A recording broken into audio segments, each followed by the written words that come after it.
Next on Investigative Report.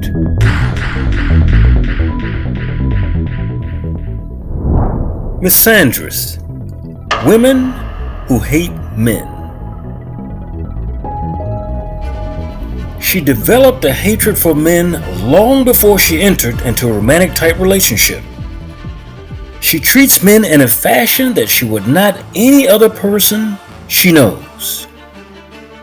She uses calculated passive-aggressive behavior to control him until he complies with her maltreatment, disguised as love. She enjoys belittling everything about his behaviors, especially those that attracted her to him. She is typically not satisfied until she drives him away from the relationship while blaming him for the disillusionment of that coupling. But oddly enough, while she rushes headlong away from the relationship she just tore apart, she dives headlong into another with the same type of men she professes to hate. And now, misandrists, women who hate men. Does misandry really exist, or is it just an anomaly amongst a few angered women? I believe the former is closest to the truth. I submit to you that the following cases, which lead to a greater following from the masses of women who said initially that they don't hate men. Toby McCaster of Vice magazine interviewed Miss Krista Milburn. Krista was a self-titled femintheist, or feminist god. Now she believes society should castrate most men. Krista notes that there should ultimately be a 90-10 percentage of females to males globally. In other words, she believes in her manifesto that 90% of men globally are completely unnecessary. But what was her motivation for coming up with such a far-fetched idea? Was it that she was abused by a man as a child? Or perhaps she was hurt as an adult by a big angry guy? No. Krista Milburn came up with this idea on her own. The 22-year-old female criminologist decided one day to take the internet with her brutal concept of International Castration Day. Now this, she said, was good for society. So after posting it on YouTube, Krista stepped out for a while to get a cup of coffee. Upon returning home a few hours later, she found that all hell had broken loose concerning this one particular post. She should have done it that day. Now, in explaining her position through argument, she sought to prove that only through the reduction of the male population to between 1 and 10% of their current numbers can society approach true equality. Now, wherever you get that math from, I have no idea. Especially when men predict how many females and how many males have been born to the planet. Now, even with all of the backlash and personal threats she came from, many people did, she still continued to support the reduction of the male population. Now, Ms. Milburn, when her star burned bright, courted outrage and devotion simultaneously through her website and YouTube channels. Fortunately for us and society, both were ultimately banned from the web as being full of hate speech. Now, in Krista's own words, she said, and I quote, "I believe that the conventional equality with the 50-50 female to male ratio is an inferior system. Essentially, my idea leads to men being made a special class, a far more valued class, having a choice of myriad of women due to the differences in sex ratio, that being the 10 to 90%. Now, she says, that is my intention. She says men would be made more valuable and their quality of life would be dramatically improved. They would have a subsidized existence, if you will, akin to going on an all-expense paid vacation that lasts from birth to death. And probably not soon enough for Krista." Now, I give you now the original YouTube video of her rant that we can't even turn up the volume on this thing, as YouTube has banned it. Now, concerning this new life that men would have at her insistence, the interviewer asked her a backup question. He asked, assuming people are down for that, how would you reduce the male population by that much? Are you talking about culling or selective breeding over years? Now, for those of you who do not understand the definition of the word culling, culling is mainly used for farm animals or to reduce the controlled size of something such as a herd by removal, as by hunting or slaughter, or especially weak or sick individuals. So I guess in her own words, this would be taking out the sicker individual men to get down to the 10%. But she goes on in her monologue of this event to say, obviously, men comprise a substantial portion of the victims of violent crime and participate heavily in war. So there will always be deaths there, but certainly not culling. She says, I don't advocate selective slaughter or brutal processes. So she was saying war and us killing each other would take us out. Now to that, her interviewer asked, so how would you achieve it? To which she responded, further research into designer babies will be necessary. Manipulating gender or sex, prenatal sex discernment, sex-selective abortions, development of dual family progeny, which is babies created from two mothers, and numerous other mechanisms will be utilized in order to achieve these aspirations. You're watching MNN, the Men's Channel.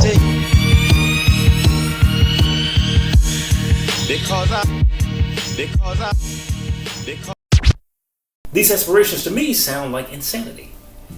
Now, they won't be enforced or mandated, she said, to achieve the goal in the short term, but merely heavily encouraged in the early stages. Now, the interviewer asked her, and he sort of retorted that, in theory, that's okay. What about in practice? To which she answered, it'll require the reteaching of everyone, female and male, in classrooms, homes, through literature, media, art, and networks. It is a process that will take decades, generations, and perhaps even a few centuries, she said. Nevertheless, these are things that should be done to forge a new and vastly superior world, in her own words. She says, my mission is to devise and describe a framework for the carrying out and success of such objectives. Now, his back question with this was, what kind of men would you choose for breeding? Do you base selection on physical or mental characteristics? Now, it's a good thing this guy gave an interview because most people would fall apart even asking these questions. But her answer, the most suitable men would simply be those who are fit, both body and mind. Now, this is also related to genetic modification in her own words. She continued on by saying genetic engineering is already taking place by way of tests given to couples when they marry to prevent passing of dangerous genetic material. Now, there is no doubt such concepts will expand as we understand more about how the genome actually works. But the scientists that work on genome experience don't work on it for this particular insane subject. Now, she says healthy and fit men always will be ideal, but not brutes, which has more to do with mental attributes more than physical. Now, anyone can lift weights, she says. Any criteria decided upon as the questionnaire grade would have to be extensively defined as revised as time goes on, or as science advances and the human species and its needs evolve. Now, the questioner then asks, would men be kept in isolation like stud horses or a stud farm? Her answer, I believe we must remove men from the community and place them in their own specific section of society, akin to subsidized or state-funded reservations, so they can be redefined. We can make not only men safer, but women as well. She says by subsidizing said reservations through the state, we can provide men with activities such as health care, entertainment, shelter, protection, and everything that one could even require in life. Now, she neglected to say in my own words that this sounds more like the ghetto and the government taking care of you, which men are not interested in entirely. Now, she says this will remove conventional inequality from society by reducing the number of men to 10% of the total population. Their social value will be raised. They will live out their lives happily and safely, and male disposability will be a thing of the past, in her own words.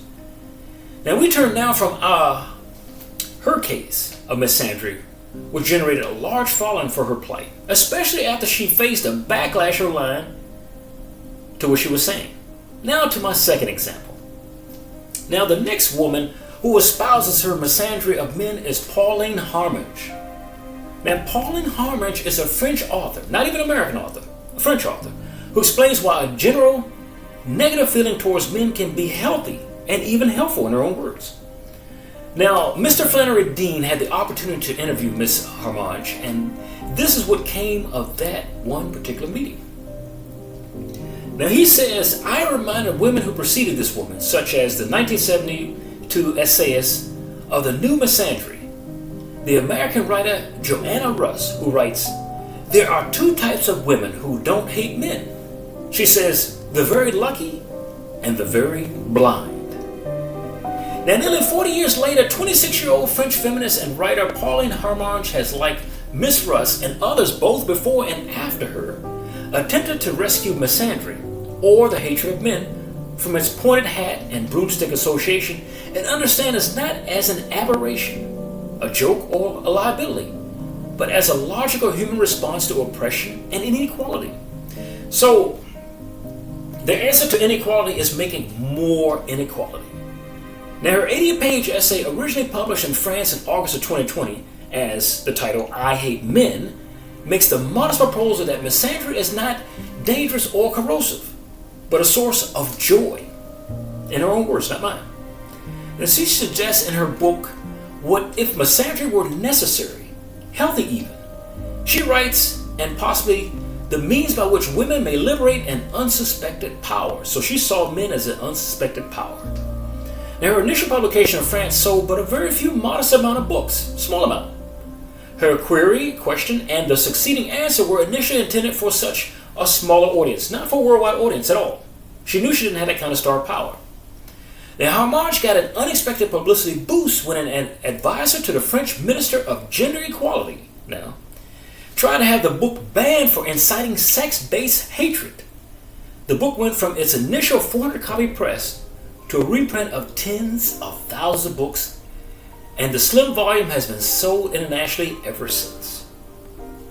Now, although it spews hate, it is not banned any more than the book Mein Kampf by Hitler. I wonder why. Now, I guess until society sees this burgeoning trend towards overt hatred of men, we're headed down a very dark and dangerous path. Now, moving on to Psychology Today.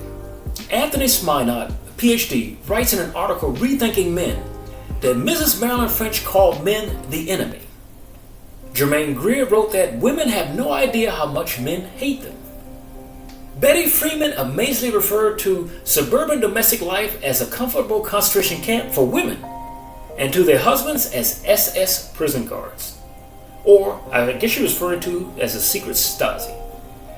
Rosalind Miles described men as the deaf sex. Valerie Solanas wrote the Scum Manifesto. Now, SCUM is an acronym for the Society for Cutting Up Men, and Robin Morgan obligingly publicized this one-hate literature, but it's sold even today. Alice Walker's The Color Purple won the Pulitzer and is totally misandric. As the bestseller by Terry McMillan, the movies were also very popular among women. I wonder why. Misandry is not a key demographic group or a few novelists. So misandry sells. Why these black women should demonize black men, compounding sexism and racism, I don't know. It just reinforces more racism. He refers to condition in the way we treat women as angelization, or treating women like angels. The political demonization of men is complemented by the angelization of women on the one hand, and a moral, bipolar, totally sexist evaluation of genders. Women good, men bad. And I'm sure if you've been out there as a man today, you've seen this. I'm sure if you're a woman, you've seen this. Moving on, Elizabeth Cady Stanton stated in 1848, in my opinion, she says, he, being men, is infinitely women's inferior in every moral virtue. Maria Montessori said, perhaps the reign of women is approaching when the enigma of her anthropological superiority will be deciphered. The woman was always the custodian of human sentiment, morality, and honor, in her opinion. Now, the article's author concludes by saying misandry is everywhere. Cultural acceptance, even normative, largely invisible, taught directly and indirectly by men and women, blind to reality, very damaging and dangerous to men and women in different ways, and very much so dehumanizing. Now, perhaps this is not great. Perhaps it's not a great surprise, as the violence perpetrated by women against men is often portrayed on TV as acceptable and very much so humorous. Now, earlier in the year 2020, and you remember this because it's not too far away, a number of girls and women recorded themselves on their smartphones hitting their unsuspecting male partners in the face with purses and bags in a trend that became known as the purse challenge. Now, in the purse challenge, you are charged to physically hit your mate in the back and the front of his head without him knowing, as a joke to all women. Now, we give you right now just a few examples of that challenge. Let's go. Let's go. Let's go. Let's go. Come on. Come on. You left that thing right there.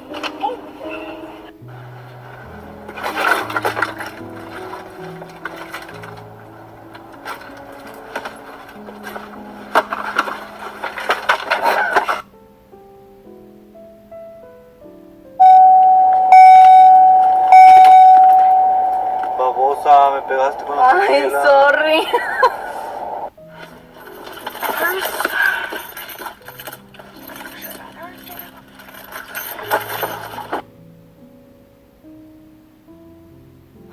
Bro, I'm cold.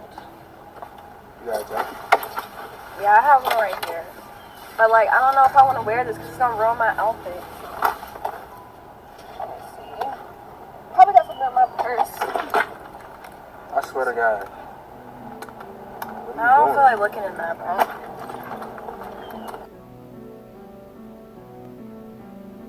Oh wait, I have to have lip gloss. What the hell is wrong with you? Jeez. I should swing that thing. Never mind, I don't need that. Oh my god. Rema. What's up, babe? Oh, crap. Oh, I have to get my bag. Hold on. My chapstick.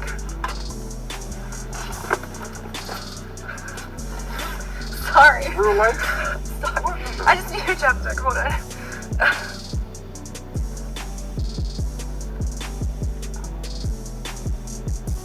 Shit on TikTok? Probably. You ready to go? Oh, shit. I'm sorry. I'm all the way dead. All the way dead.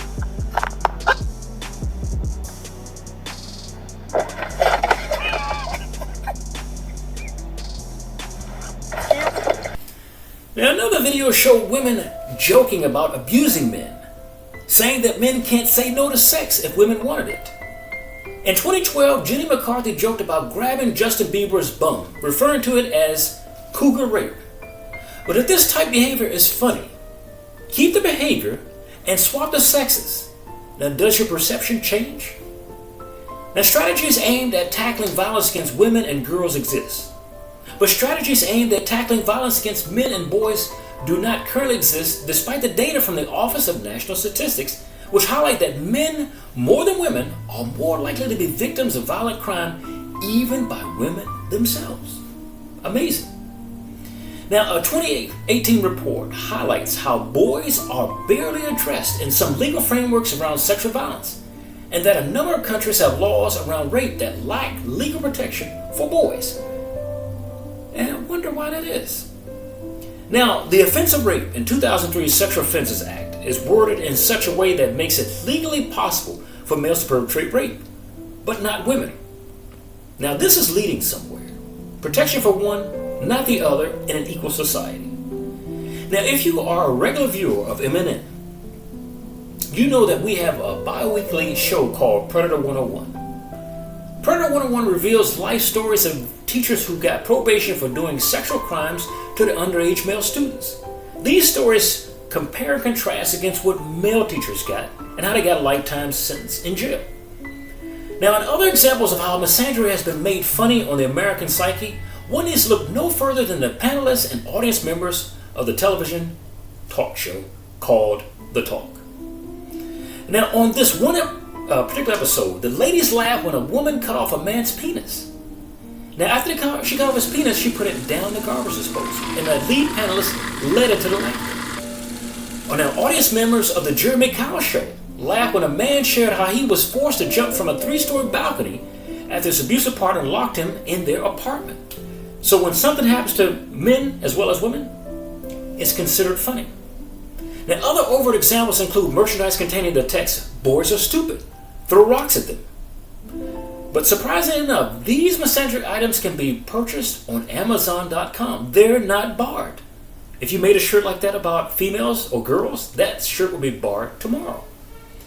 Now, huge numbers of people, including MPs, journalists, celebrities, use social media to promote misandry and dismiss and belittle the disadvantages facing boys and men. Now, just go to Twitter. Once there, you see how many accounts are dedicated to taking the life of all men, compared to how many are dedicated to taking the life of all women. And see how many others online groups encourage and celebrate the abuse of males. The abuse of males is something that's funny. Now, Phil Mitchell speaks in an article entitled "Misandry: Stop Saying Kill All Men." And that 2015 article revealed findings from an international study highlighting that teachers give girls higher results than boys even when they have produced the same quality of work on tests. Now imagine this. They produce the same quality work on a test, but you give them higher standards. This is leading to why we think that boys do worse in school than girls. Now, a 2020 article entitled "The Myth of Pervasive Misogyny" highlights a number of studies demonstrating biases and attitudes that appear to favor women. Now, these are just a few examples of misandry. There are many more. Moxon's 2018 highlights how findings from the research indicated that misandry is real. In 2016, Court wrote an article entitled "Misandry: The Invisible Hatred of Men." But the hatred of men is no longer invisible. In fact, it is very visible.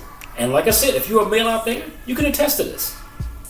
Now, it's just excused and justified to such an extreme now in a society that some people think it doesn't exist. In their book, Spreading Misandry, Nathanson and Young highlighted that many people cannot or will not see the evidence of misandry around them. And I suggest to you that a lot of people can't see the evidence of misandry in their face. They can see misogyny the other way around, but they cannot see misandry. Now, a recent example of misandry is the "Kill All Men" hashtag that was trending online, and often followed by the comments such as, "Men are trash, scum. The world doesn't need another man.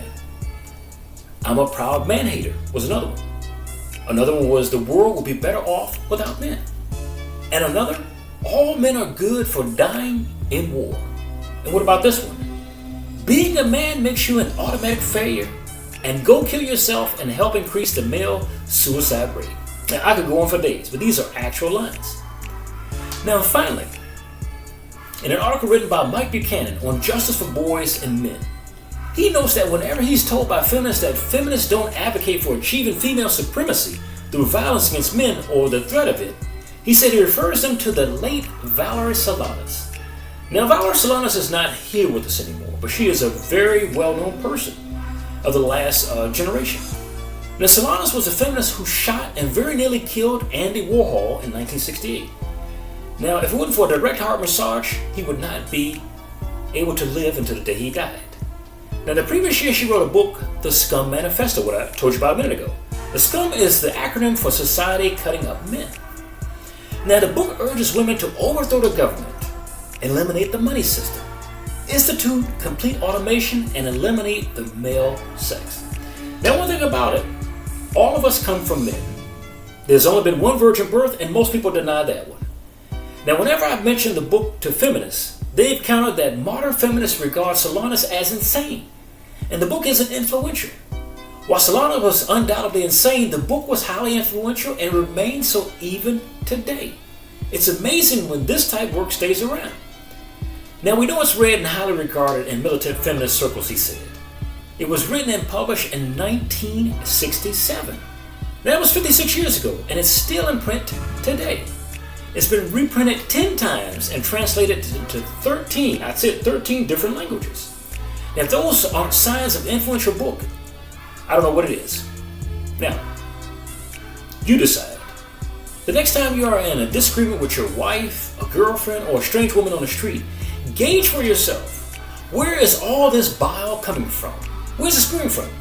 If you have done no wrong against this person, question, are women now turning towards being misandric? For MNN, this is Charles. Thank you for joining us.